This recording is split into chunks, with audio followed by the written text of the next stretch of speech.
everybody. It is Larry the GM and my buddy, the guy I love to call Clint the Scout, because that's what he is, my eyes and I guess sometimes my ears related to some of the things we see. Like if I'm like, okay, Clint, here's the numbers. What do you see? That is like an opening question for like multiple conversations that Clint and I have. What do you Mhm. see here, Clint? Mhm. And he tells me what he sees from a scouting type perspective.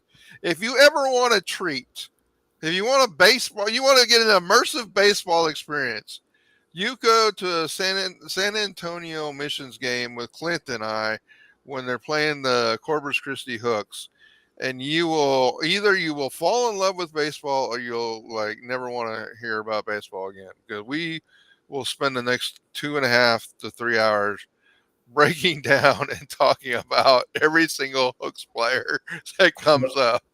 Oh yeah. So, all right. So today we're going to cover three articles that are on the website. Welcome to folks that are joining in. Let me get the. Oh, hang on. No, I did it. No, I did it. Oh, okay. All right, hang on. Chat. There we go. There we go. Chat overlay. Oops, I'm trying reloading the page. I don't like that. All right. Well, we'll see. I will see your chat in the chat overlay. Hopefully, uh, Clint, why don't you? No, you're not on the YouTube side. Somebody on the YouTube channel. Yeah, there you go. What's up, Larry? Okay, I see that there, but I do not see it in the chat overlay. Let me turn it off. Let me turn it on. Brandon, give me one more chat, and we'll just see if we can get something there on that. If not, I'm gonna leave it off, and I will just have to. I will address your chats as we go. All right. So what we're going to do, we're going to cover a few things today, a few articles. We're going to do the two-part series about the pitching, the Astros pitching. What's wrong, or what could be wrong, what's imminent to be wrong, and what they can do about it. And then we're also going to talk about. Okay, so the chat's not going to show up. So I will just have to tell you. And I think Clint, can you see the chat in your on your screen too? Yes, All I right. can. So Clint can hold me accountable that whatever you guys say in chat that we address. So and then what we're also going to do is we're going to talk about trade rumors, and we're going to specifically talk about the trade rumor of Dylan Cease and Luis Robert to the Astros, and some things we can learn about from that rumor. So, guys, thank you for joining, and thanks for the folks that are jumping in. If you guys have questions along the way, don't be dismayed if I don't get to them right away. It's probably because I will talk about whatever you're asking before we're done. But what I'm going to do is we're going to talk about the dual pitching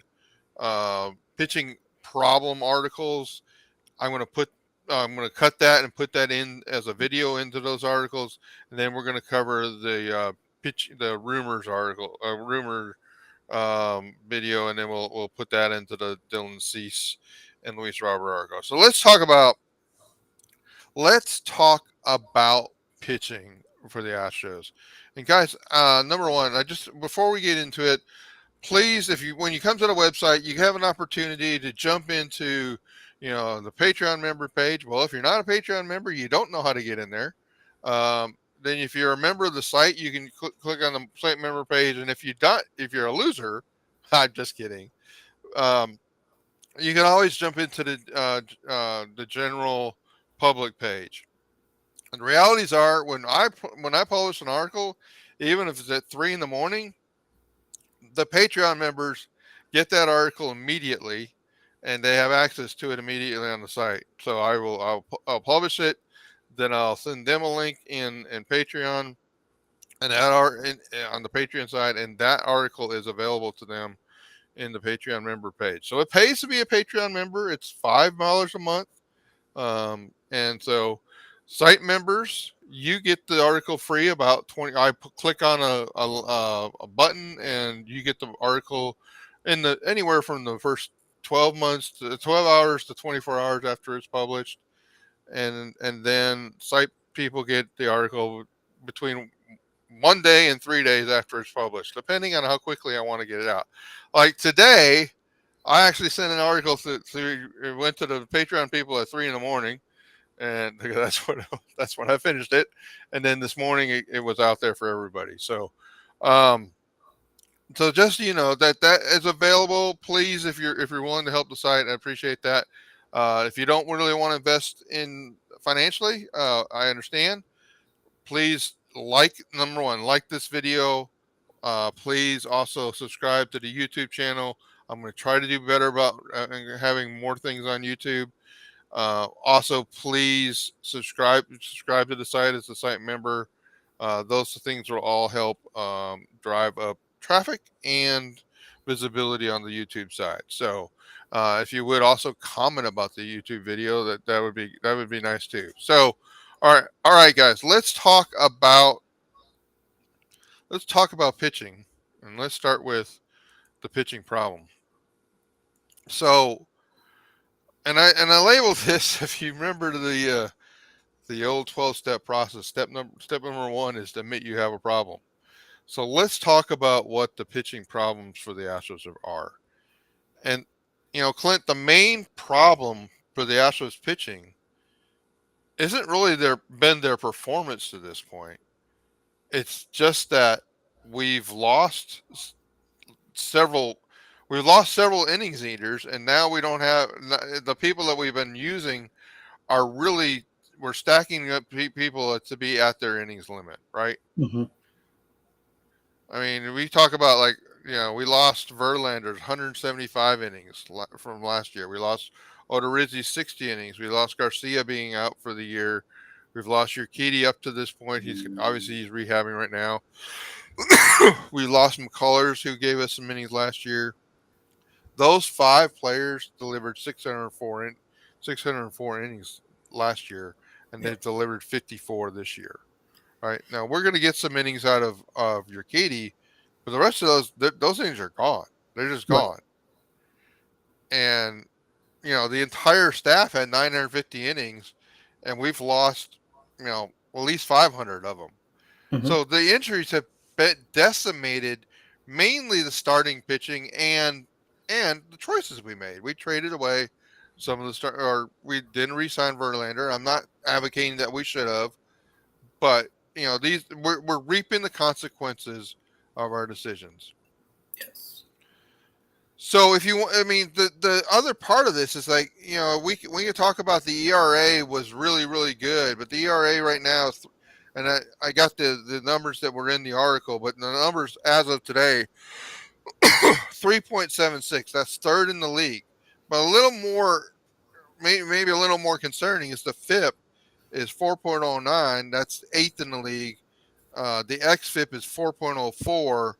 That's eighth in the league as well. So we were talking about numbers that don't project that the staff is quite as good as maybe the ERA would indicate. Those are indicators that there might be a little bit of luck involved in these numbers that we've seen from an ERA standing point.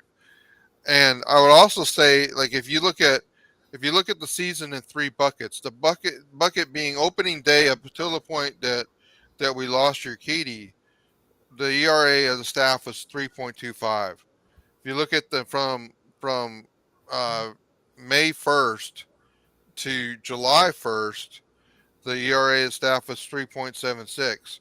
If you look at the ERA from July 2nd to today, so a roughly 3 week stretch, ERA is 4.86. So these numbers are trending in the wrong direction. Now, I will also tell you that the ERA in the entire league is about point 2 to point 0.3 up from where it's been before. So I think the general phenomenon of the pitchers are wearing out. This may be a pitch clock related thing. The pitchers are getting more worn out. They weren't. I think that they've talked about like this offseason, pitchers are going to take a much more build much more cardio into their programs for offseason training because they realize now they're running sprint races through games, and they need to have that capability. So I thought that was interesting. But the Astros are it. that's it's injuries, but it's also but they're just getting worn down. Yep. So in the article, we talk about the starting pitchers are wiped out or soon will be, and you see these boxes in black, right? These this is the if you kept the pace that the pitchers have had in their innings through in the major leagues and for pitchers like France and Belak that have had significant time in the minors and Blanco, you see where these innings project for the season, and then you see like where they are relative to their maximum innings. So you're looking at Hunter Brown delivering 162 innings this year. He's on a pace of that. The most he's pitched in the season before is 126. Is that really going to happen? I don't think so. I think Hunter Brown's going to go down. I think Hunter Brown is going to be put on the shelf or relaxed, told to take a break for 3 to 4 weeks, and that's just what they're going to do. So that he's available for the postseason. JP France, similarly, 155 innings when he's at a career max of 114. I don't think he's going to be allowed to pitch 155 innings. Same with Brandon Belak. Belak is a little bit. You can maybe make the argument they're going to go in and go 146 innings with Brandon Belak, building up about 15-20% over the previous year. I'll tell you that Brown and France are not going to. They're not. They're just not going to do that with those two guys. Um, and so that gives you an understanding of one of the major issues for the Astros is some of the pitchers they've been counting on for innings they cannot count on in the second half of this year. Yep. And, you know, one can argue that maybe some of Hunter Brown's challenges lately have been because it's the accumulation of innings. Would you agree with that, Clint? You know what? I would say so.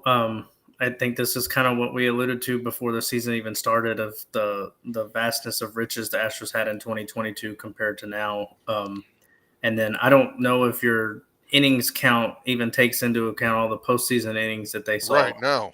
Yeah. So you're considering Verlander pitching 200 plus innings last year for this team, and then you're talking about a team that's come off of the longest postseason run, obviously winning the World Series, and then turning right back around and getting ready to do it again. And then the physical toll that it takes when you pitch on the mound, every 5 days, and then on top of that, the shortened pitch clock. It's kind of it was a developing storm that just had to come around and eventually hit us. So I would agree that if anything, I think that could see them potentially maybe letting Hunter Brown and France go 5 or 10% over that number, but they're not going to push that hard. And this team has always been a postseason team for the past few years, and Right. they got to keep that in mind. But I think it just begs the question of, and I know we're going to get into it, is where are we going to find those innings here in the backstretch of this season? Right. Exactly. And Brandon, you play a great straight man because we're gonna you're right. What's odd was when I talk about the relief pitching on this team also being worn out, similarly to starters. If you look at the innings pitched from the relief staff, it's like the 27th most innings in the relief staff. The problem is exactly what you said in this chat, Brandon. We keep going to the same guys in the bullpen over and over and over, and that's really what this table down that. I mean, you would say, Larry, why did you include this big old long chart? It really was just to give you a visual, right? The players in orange on this chart are the Astros relief pitching. This is the entire relief pitchers of I think it's everybody relief pitchers greater than 80% of their games in relief, greater than 20 innings pitched, Yep. sorted by the innings pitch, and you'll see. Notice all these pitchers for the Astros near the top of this chart, right? That's the problem. We've got of the top 51 relief pitchers by innings pitched in the major leagues, 5 of them are Astros. Now, by a norm by there's 30 teams in the major leagues, guys. We should have two or three, right? We got five of the top 51, and Martinez is 73rd. Hey, Alberto.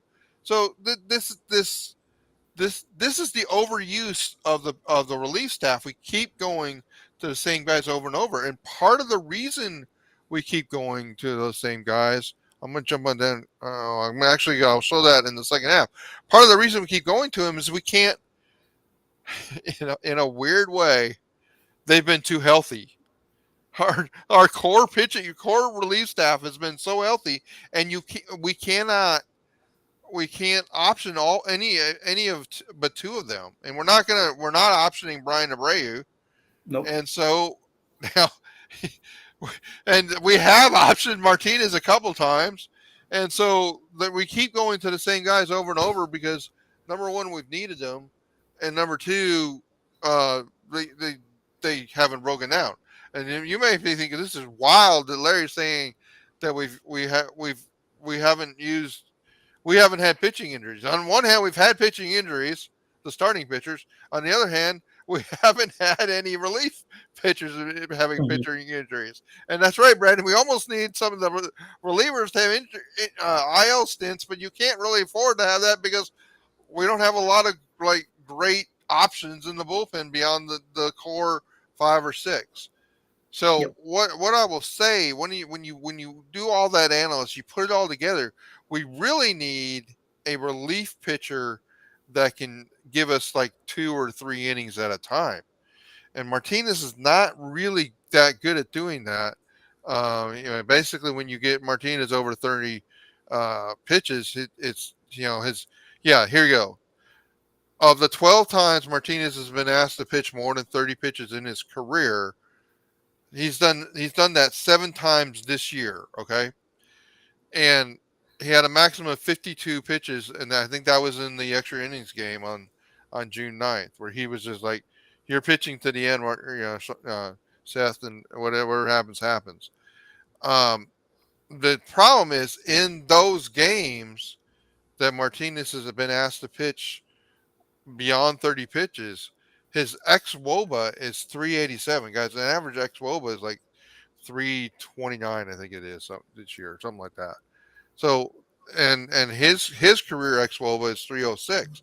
So you're talking about like that's terrible relative performance than what we've seen from Seth Martinez.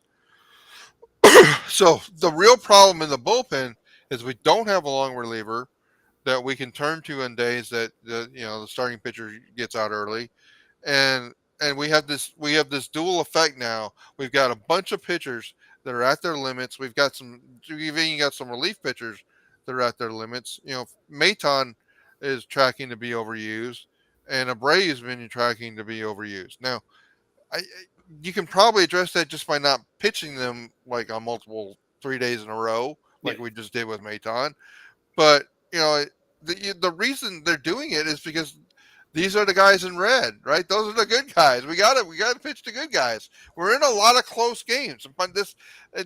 all these things are a circle, right? Like we're constantly doing the same thing over again because we're in a lot of close games because the offense isn't putting teams away, No. and then or on a day like when we score 12, we're giving up 11, whatever that was. We scored 13 and we gave up 12. It's crazy. Sean Dubin could, yes, Dubin could help, but Dubin himself. I mean, look at his line here. Like, which Sean Dubin is the right Sean Dubin? Right. Is it the ERA or is it the FIP?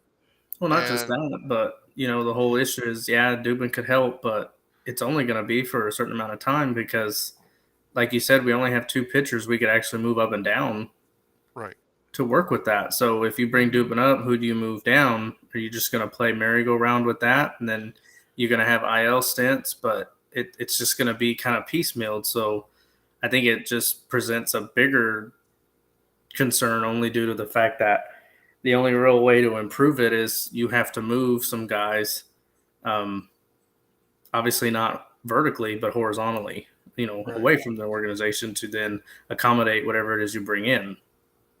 So what's interesting about this, and if you got into this article, you realize the Astros have had only 20 pitchers this year. And I say only because the Astros are right here on this chart, guys. The Tampa Bay Rays, as of when I wrote this, had used 33 pitchers, right? And the Astros have used 20. Mm-hmm. And now you can imagine the chaos that's caused with the Tampa Bay Rays 40-man roster. But that's what's going on. And the Astros have 15 pitchers that have pitched more than 10 innings. This is what I'm talking about. Like, we want to talk about the woes of our injuries. I guarantee you, the Tampa Bay Rays fans really don't want to hear about, because they've had massive amounts of injuries. They've had 23 pitchers that they've rolled through that have more than 10 innings this year. So, um, Brandon, we're gonna get there. We're gonna get there. We're gonna, what do we do about all this? So that's the problem, right? And I try to cover that quickly so you guys can see that. Let's talk about how to fix those problems, right? So I think there's four things that need to happen. Number one, we're going to talk about trades. Okay, they're going to trade for a starting pitcher, and they're going to trade for a relief pitcher. Dana Brown's pretty much admitted that that's now his number one priority, because I think he's fully immersed in seeing the same thing we're seeing about the pitching staff essentially falling apart. And they're also got, we're going to talk about strategically spot starting the simulated 6-man rotation. It's gonna be easier for me to try to show you, but guys, that table at the bottom of this article gets really complicated. But I'll try to give you maybe the way to work through the hieroglyphics of what I'm trying to show in that table. Jose Urquidy is going to be a help here, right? He's going to come back. He's going to eat innings. That's going to help the starting side of this. Even if Urquidy pitches the 4.5 ERA, which would be improvement over what he was earlier in the year, that's innings that can be counted on and can be maybe lead to a 6-man rotation. There's an issue with the 6-man rotation we'll talk about. The rotation of the bottom. So Brandon, this is where we're going to get into a churn. We're going to talk about how we're going to strategically option people down, and they're going to go sit in AAA and not do anything for 2, 3, 4 weeks, and then we're going to bring them back and then get them ready for the postseason. That's essentially what's going to happen. But to some of that, you can't do that until you do step one. You get another quality starter here, and or get your Urquidy here, because you can't really pull some of these triggers with the starting staff, or you're going to be counting on Sean Dubin and Blanco constantly like being heroes for you, and that's not really a wise option when you look at their FIPS. All right, so let's hold off on the latter part of that. Let's talk about what would I do for a trade. So guys, I went through the entire major league roster of starting pitchers, and I filtered for pitchers with greater than 100 innings. And I didn't really want to pull out stats and think about a pitcher that hasn't done enough, um, uh, hasn't pitched enough innings this year. So, and I also filtered to being better than 4.3 as far as their ERA, their expected ERA, their FIP, and their XFIP. I wanted all four of those metrics for that pitcher to be better than 4.3. That led me down to a group of about 20-ish pitchers. Mm-hmm. Now, a bunch of those pitchers are on teams that aren't going to trade pitchers, period. So right. I filtered those out. Then I'm down to this group. Like, I'm telling you, like, you can come at me, you're like, what about this pitcher? What about this pitcher? I guarantee you, whatever pitcher you ask me about will not meet one of those things I just said. And these 6 pitchers are the only starting pitchers in the major leagues that met all of those filters. I just did the work for, like, if 30 front offices could go look at this video, like, man, that's my group. That's who I need to go get. Yep. I will tell you, these pitchers are are all likely to be traded at this trade deadline, and all likely to be some vastly overpaid for at this trade deadline. Now, that includes Mitch Keller on the Pittsburgh Pirates. That includes Dylan Cease, Chicago White Sox. That includes Lucas Giolito, Chicago White Sox. That includes Jordan Montgomery, St. Louis Cardinals. Blake Snell, San Diego Padres, if San Diego's selling, and Marcus Stroman. How many times have you heard those names in the media? Those are the ones that are out there being pushed as likely trade targets. There's a reason. They all are pitching well and have, they don't have like 20 innings of pitching. They just came up from being injured. They also project to pitch. The second table down here is they project to pitch well. Okay, that's what that table shows. It would probably help you guys the most if you just went and opened these articles with me and kind of scroll through it together. I probably should say that at the beginning of these videos, Clint. Right when we hit the next article, we'll get everybody opened up to Dylan Cease the Cease and Robert article. All right, so if you want to jump in, open up Astros pitching step 2, how to fix the problems. And scroll down. So those are the starting pitchers that are available. The relief pitchers, same sort of exercise. I put some sort of minimum innings. It might have been like 20 or 30. It might have been 30 innings. Then I said I want those pitchers. Now remember what I said. So you're going to find pitchers that are going to have you're going to find good short relievers. But what did we say we need? We need a longer reliever. We need a relief pitcher that can give us more than one, that has proven repeatedly to give us more than one inning pitch. That he's comfortable pitching 2, 3 innings if needed. So I said they have to be a better than they give me at least an inning and a third or something. Inning and any 1.2 innings. I think is where I set the minimum cap for innings per game. So in other words, they've gone over innings most of the year. Um, then they had to have an ERA, an xERA, a FIP, and an xFIP less than 4.5. I had to go for 4.5 because, quite frankly, guys, there wasn't very many people. There was like 2 people in the population at the 4.2 level or the 4 level, right? So that those 6 again, there was more than that, but they were on teams that are going to trade them. These 6 are the team are from teams that might trade, and I included the Yankees in this. Right? I don't know if the Yankees are going to give up Ian Hamilton, but if the Yankees keep losing, they may be in a position of trading. So that's Jake Bird from Colorado, who we just saw as an opener. Chris Stratton from St. Louis, Ian Hamilton, New York, Tyler Holton, Nick Martinez from San Diego, and again, I'm not sure San Diego's retrading, and Tristan Beck from the San Francisco Giants. And again, that's not 100% sure that the Giants are going to be trading. That's how bad. I mean, guys, there's not a lot of. I mean, one of the things you should listen to me now, hear me later.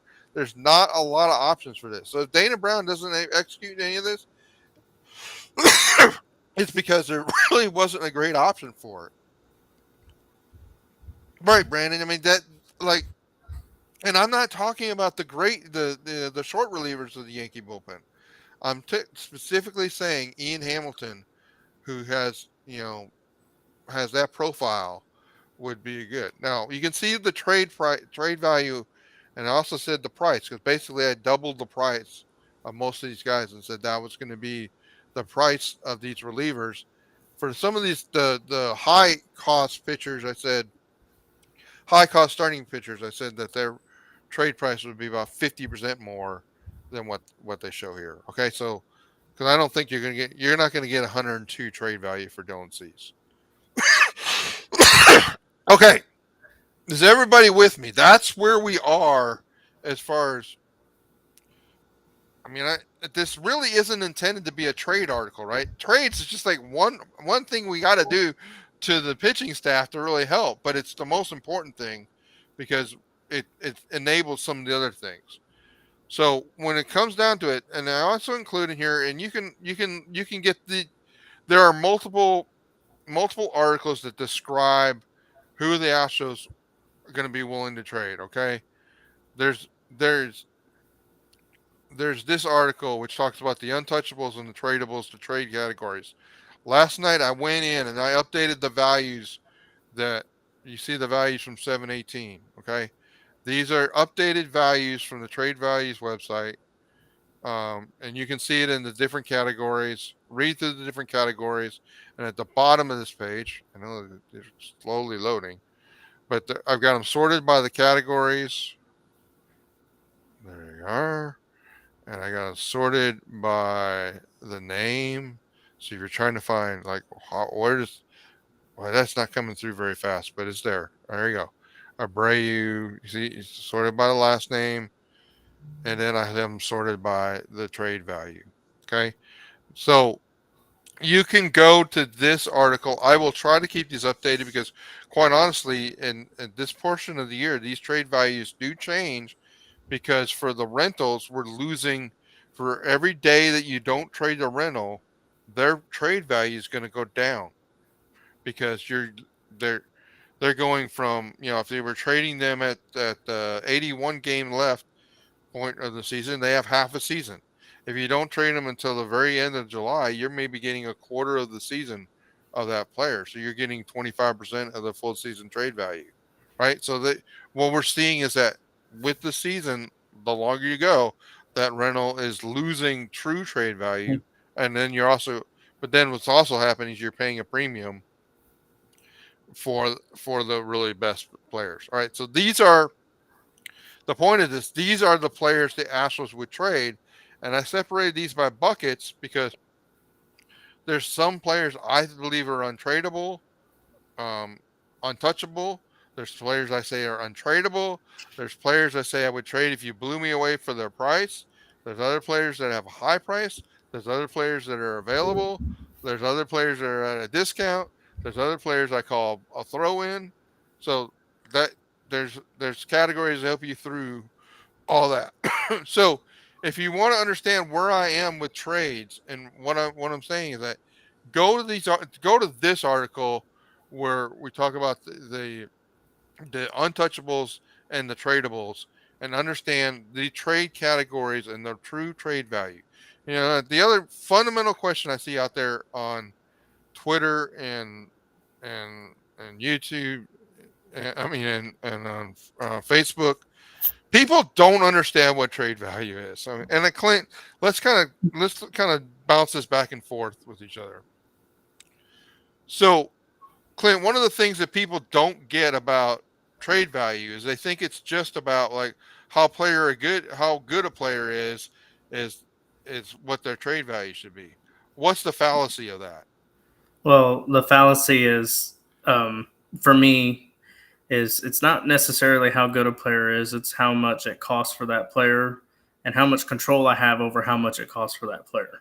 So, in my opinion, and we talked about this on a space and other things, is you can pay a guy $20 million a year and still get a negative return on hit performance, even though he is a good ball player. Right. Um, dollar for dollar, and in correlation with that, he can still project a negative return value on that investment just due to the fact of how much you're having to pay, especially in relation to what other people are paying other players at that position and everything else in between. Um, so I know we're going to talk about trades and how that looks, but certain players are going to drive the market more so than, controllable players are going to drive the market more so than players on a second deal or third deal or on a rental, which is, free agent after this season, because, everybody's looking for a way to mitigate the cost, but maximize the performance return that they get out of it. Right. So without going into, you did a great job with that, Clint. Thank you. So without going into every step of the way, read this trade values article if you don't understand like what Larry and Clint just are going to say about trades. But here's the realities: two players that are equally in performance. if one is making $20 million a year and one is making $1 million a year, the $1 million a year player is way more valuable than a $20 million a year player, right?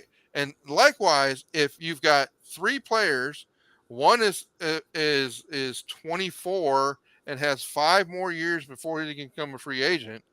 One is 3 years before they become a free agent, and one has is a free agent after this year.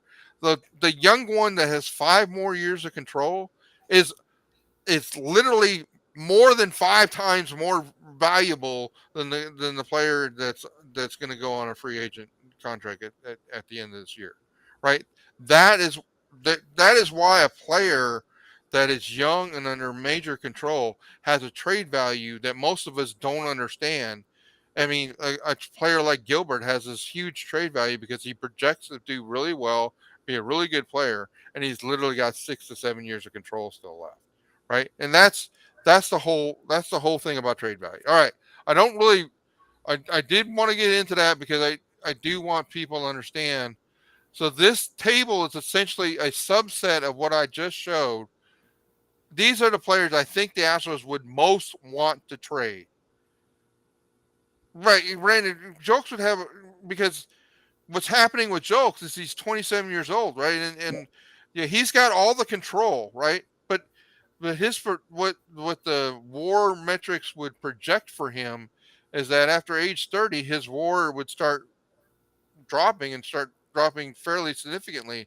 So he won't be expected to be much in the last few years of that cycle. So Jokes actually is a fairly good 4.3 trade value. That's not bad for a rookie that just you know, Pena's had a slump right in his sophomore season, Mhm. right? Jokes is an okay player, and so this is my table of players I suspect the Astros will be most consider most available that have some value. Okay, so you can, I mean, if you want to take a shortcut and just say who would like Larry's, I can go to this trade values. I'll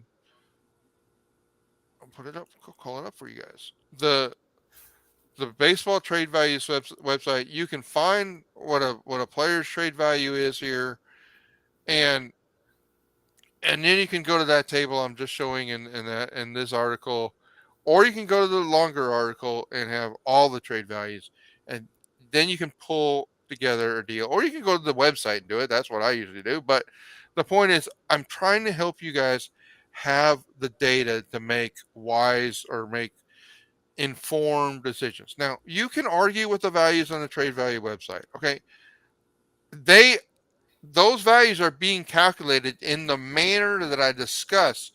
And what is a trade values? It's a surplus value calculation. And so understand what surplus value is from that article. Understand that that's in the background of what's being projected as a trade value, and then you'll understand, like,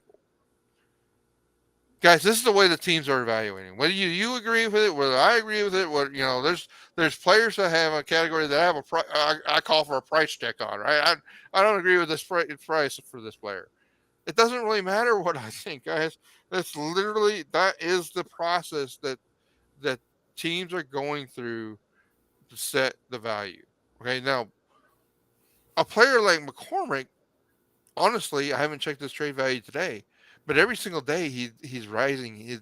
He's raising his trade value. The longer he stays hot, he's going to raise his trade value, right? But I mean, that's just the cycles of the system. All right, so when you synthesize everything I just said, my trade targets on that list actually both play for the St. Louis Cardinals. It's Jordan Montgomery and Stratton. Those guys are, those guys are the guys I think you can get, and I think St. Louis is obviously motivated. Their general managers already talked about they are trading. They're not. They know that they got a plan for 2024. Both those guys are rentals. You're not going to have to tremendously overpay them. And so, like, what could trades look like? Well, literally, you could probably go to them, and most people will not agree with this. but you could probably go to them and say, "We will give you Jake Myers," and like give them a list of some of the throw-ins that I have on, and you can pick two of these throw-ins, and that trade will happen because Jake Myers to them, who had Jake Myers with like 4.5 years of control still left, is more valuable than the 2 months of Jordan Montgomery and Stratton. And Stratton is like he's a right hand. I would love this long reliever to get would be left handed, but I have to make compromise, right? They need the function more than they need the left handedness. But I'll tell you, Stratton actually has reverse splits, so it works out anyway. Another trade you could make for Montgomery and Stratton is Kennedy Corona, Corey Jolks, Salazar, and Andrew Taylor. That gets you another. Now, you literally, guys, you can play with this table. You can come up with whatever you want. And like, what about this, Larry? Well, if you come up with between 11 and 15, I'm going to tell you that's a good deal. Like we're getting 10.8, we're getting 9.8. If you come up with between 11 and 15, you probably have got a deal that works for both sides. And the interesting thing about the Cardinals is, especially with how heavily they're paying Arenado and having Goldschmidt and stuff like that, is they're going to be they should be more motivated to be getting controllable assets at this point, Right. so that they can roll them out there. And I think even to Brandon's point, they would be looking for pitching prospects because if I'm not mistaken, I think Flaherty and a few other guys are not going to be available for them much longer. So that might just be a mixed bag of things that Right. Dana Brown is going to have to address with them. Is like, how can we make this work? Because in my opinion, that you got to keep the window open, especially with the group of guys that you have on the field that can take the field for you. Right, Brandon, that's a good point and something I really struggled with when I went through this table. And you can go to the Santos, Andrew Taylor, uh, I don't know how to say this, Ulola, Ulola. uh, Ulola. But if you look at this table, there's not exactly a lot of pitchers on this table, right? The problem with that is this gets into an issue. There's not a lot of great um, pitching depth. Yeah, and Mark, that may be, but that I think when I looked at it, I thought Myers and Jolk specifically might have a role for them as a long. I think Myers is going to fit in really well for any team as a great fourth outfielder. Yeah. I mean, he would fit in for the Astros as a great fourth outfielder. We just have some options in our Yeah. system that could form that role for us, right? So, Yes. and so I'm not saying that those deals are the only deals that can happen. Literally, you can go to this table, and as long as you come up with uh, 10 to 15 on this from this column, you can make it happen. Problem is getting to 10 to 15. You can't give them 7 twos. And the trade tool will tell you you're not giving them 7 players for Yeah. one. So the challenge may be is you may have to go give them a player you're not necessarily all that crazy about giving them.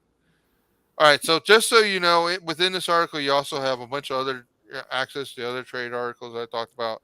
I'm trying to give folks like, okay, here's some other trade ideas. But the whole point of this article, again, let's reset. What are we trying to do?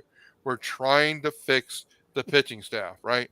So step one was to get a starting pitcher like Montgomery, a long reliever like Stratton. If you do that, it's going to help a lot. So what else can they do? All right, so if you see this data here, this was at the All Star break.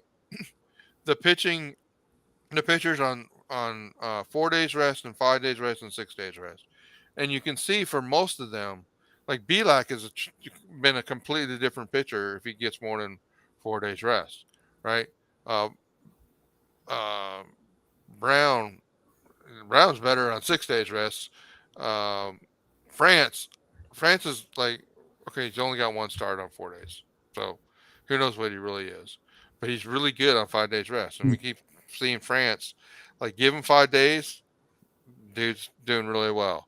Javier this, the Astros really need to pay attention to this stat.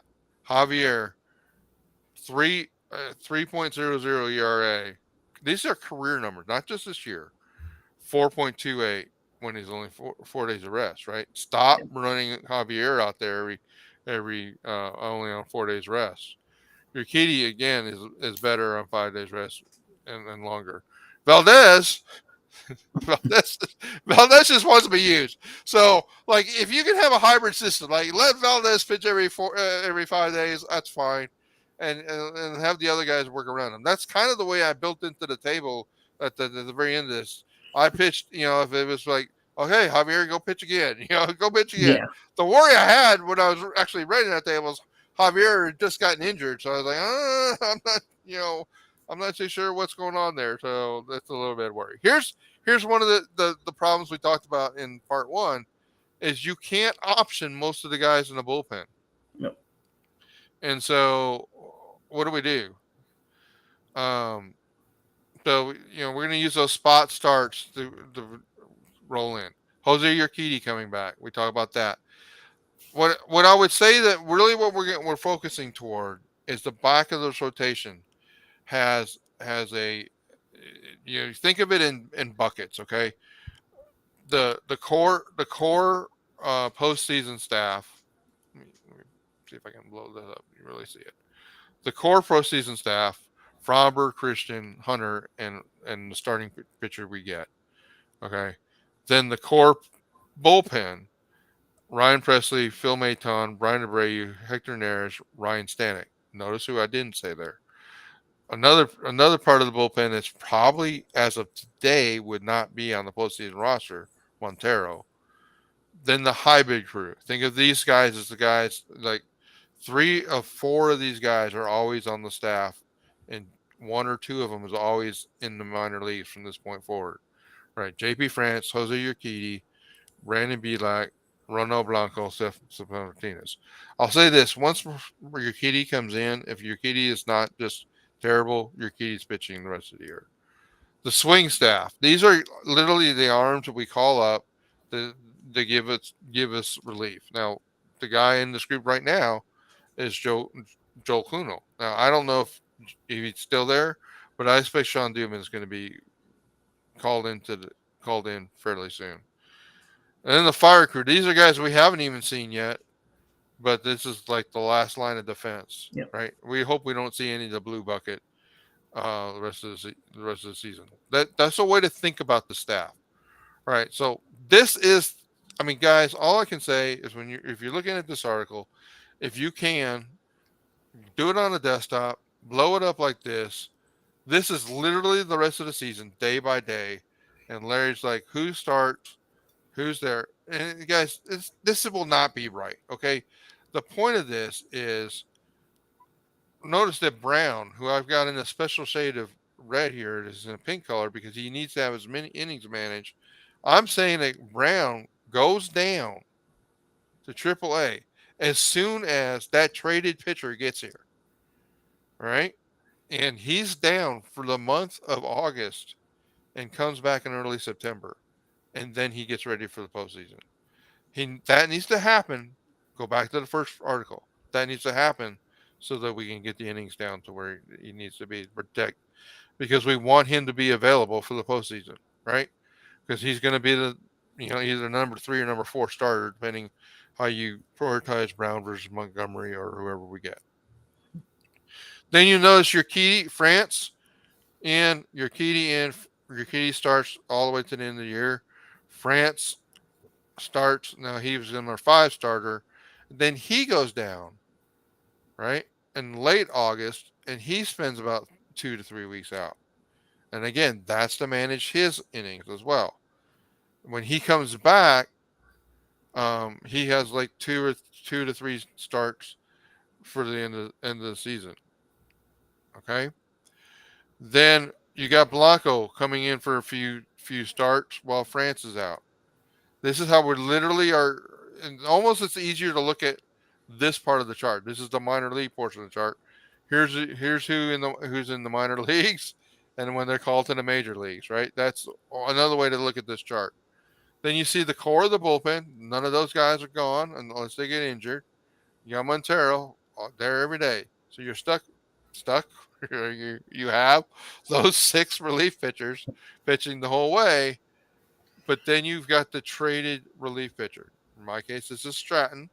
He comes in and he's there as this last set of columns is the long reliever. Who's the long reliever that night? Well, right now it's Seth Martinez. That's dangerous because Seth Martinez, as we talked about, not really great past 2 innings. One of the biggest priorities this team has is to get another long reliever in there. So you got Blanco. I say that at some point, Kunal's going down, Dubin's going down, and Blanco's coming back. And Blanco's going to spend most of his time in the bullpen. And then Francis is going to go down, and he'll spend few spot starts. Then when Belak will go down early. I have Belak going down in late July, and he'll come back, and he'll be the long reliever, right? Once what I'm saying in this is once Blanco goes down sometime in August, he's not coming back. His innings are done, right? Uh, right there you go. September 5th, he goes down. His innings are done. Mhm. Right. So that's a way. Now, will they do this, guys? I don't know if they'll do this, but they're going to do something like this. I'm preparing you for what it has to look like to get through the rest of the back end of the season. This is why they need a starter and a relief pitcher to get through this back end of the back end, because if they're not, they're literally calling on the green or the blue team to fill in innings, which is what they've had to do, and that's not really the way you win a World Series. So, questions about that, guys in the chat? Ask me questions. Clint, did I describe this table? Did it make more sense when I described it than it made when you looked at it in the article? It did. Okay. It's just important, for people always, when you understand load management has become such a big thing, especially nowadays. And so all these weird, unusual maneuvers and things like that are going to happen, but it just reiterates the point of where the trade is and why it's so important to value these players correctly and evaluate them well, because this is it. August 1st is it. You make your decision, you move on, and you know the problem with this fan base, and the problem, not a problem, but the problem with the situation is this team is ready to win again if they can get a few things right. Right. All right, guys. So there you go. That is the staff. That is the way I would fix the pitching staff. For at least 4 different ways, including enabling trade, your Urquidy, balancing the staff, strategically spot start until you get to a point where you can get in the full rotation that really occurs at the trade deadline after you get those guys in. And then you see a probably a confusing, like your friends that don't watch this video are gonna like, why is Belak going down? Well, Belak's going down so he can come back later when Blanco's got to go down, right? There's a rotation that will be set up. Now, will Belak be the first one down? They may say Blanco's the first one down. I'm just telling you that that group in yellow is going to rotate. That's why I put it in those buckets. All right, let any other questions for that? What if the Astros trade for 2 starters? Well, Brandon, if the Astros trade for 2 starters, then Belak and France essentially become those long relievers.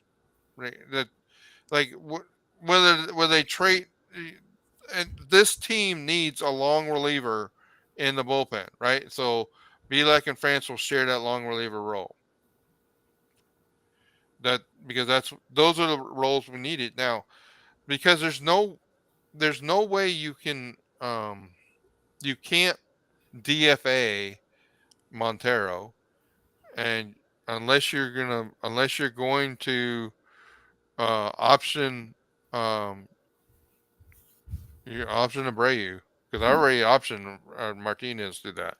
One thing embedded in that is I'm also considering there is a cap on the number of times a player can be optioned in a year, and we're actually close to that cap with some of the players. So that's actually a consideration, and that is shown in this column right here. The number of times Blanco's been already optioned 3 times this year, so That's kind of the way when I said like next time he goes down, he's probably down because they will. I think they're going to burn his innings and then they're going to option him. Okay, guys, let's. I'm going to pause it right there. We're going to say that's at the 55-10 mark. I'm going to write that down. Let's talk